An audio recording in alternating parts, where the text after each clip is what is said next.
Welcome to this explainer. Have you ever just looked at a complex object, maybe a rock, a glass of water, or even the phone you're holding right now, and wondered how scientists actually classify all this messy, incredible stuff in our universe? Well, today, we're going to unpack exactly that. We're going to break down the fundamental building blocks of everything around us to give you a clear, structural, and educational look at our physical reality. Let's get right into it. Here's our roadmap for today. We're covering 1, the makeup of matter. 2, elements, the purest form.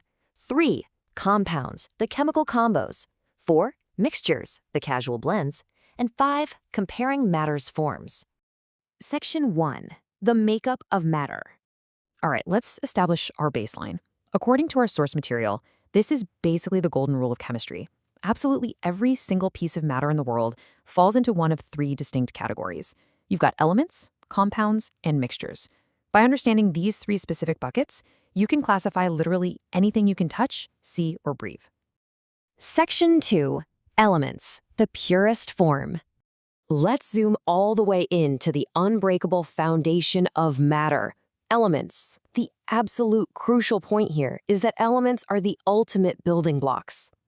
Because an element is a pure substance made entirely of the exact same kind of atoms, you simply cannot break it down into anything simpler using ordinary chemical reactions. And as our sources note, most elements found in the world exist as solids, though you will find a few as liquids or gases.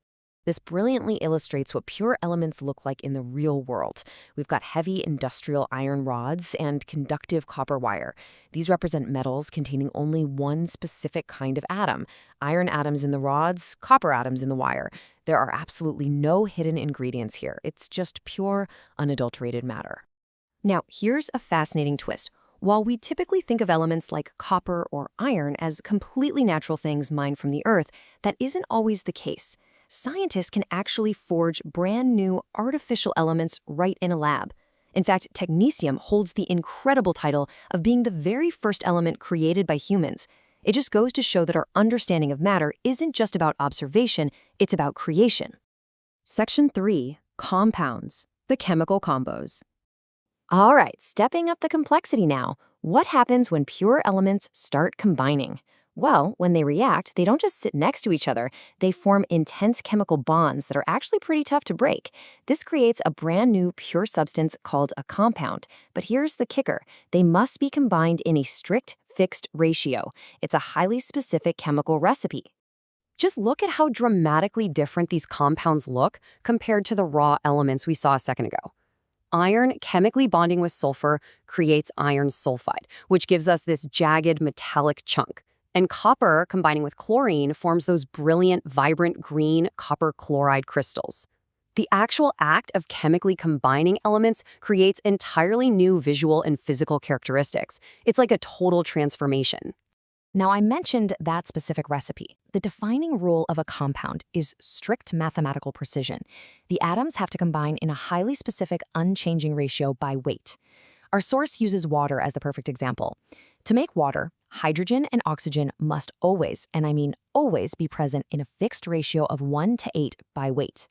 If you change that ratio even slightly, you don't get water anymore. You get a completely different substance, or maybe no compound at all.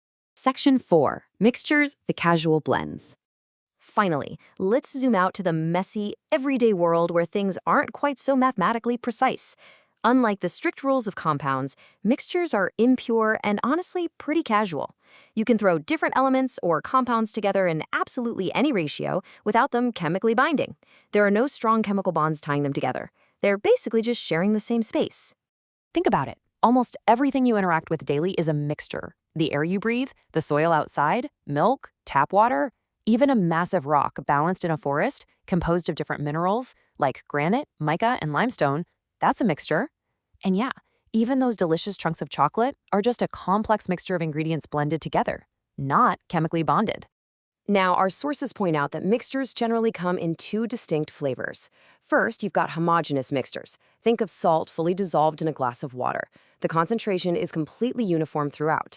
You literally can't see the salt anymore. On the flip side, we have heterogeneous mixtures, where things are uneven. If you look closely at a rock, for instance, you can literally see the uneven chunks of different minerals just scattered all throughout it. Section 5. Comparing matter's forms. All right, now that we've defined all three building blocks, let's put them head-to-head to really lock these concepts in.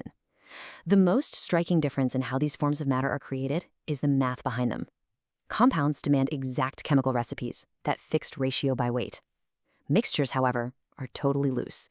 There are no strict ratio rules. You can mix a tiny pinch of salt into water or dump a whole cup of salt in, and it's still just a saltwater mixture.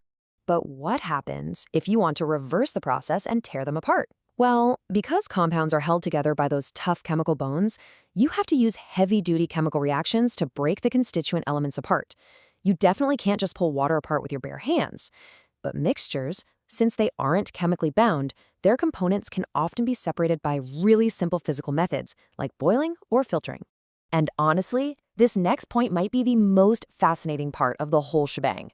When elements lock into a compound, they create entirely new properties that are completely different from the original elements. For example, hydrogen is highly flammable, and oxygen fuels fire. But combine them into a compound, you get water, which actually extinguishes fire. It's wild. A mixture, on the other hand, is just a blend. Its ingredients keep their original identities. Salt water still tastes like salt and still acts like water. Here's a final summary matrix pulled straight from our source material to serve as your ultimate cheat sheet for classifying matter. It elegantly lays out exactly how composition, ratio, separation methods, and properties differ across elements, compounds, and mixtures. Feel free to pause the explainer right here if you want to study it. This one table truly captures the structured nature of our physical world. To wrap this explainer up, I want you to take a second right now. Look at the closest physical object to you. Seriously, look at it. Is it an element, a compound, or a mixture? Because once you learn to read the universe through this highly structured educational lens, you realize that absolutely everything you touch, see, and interact with is a fascinating chemical story just waiting to be unraveled. Thanks for joining me.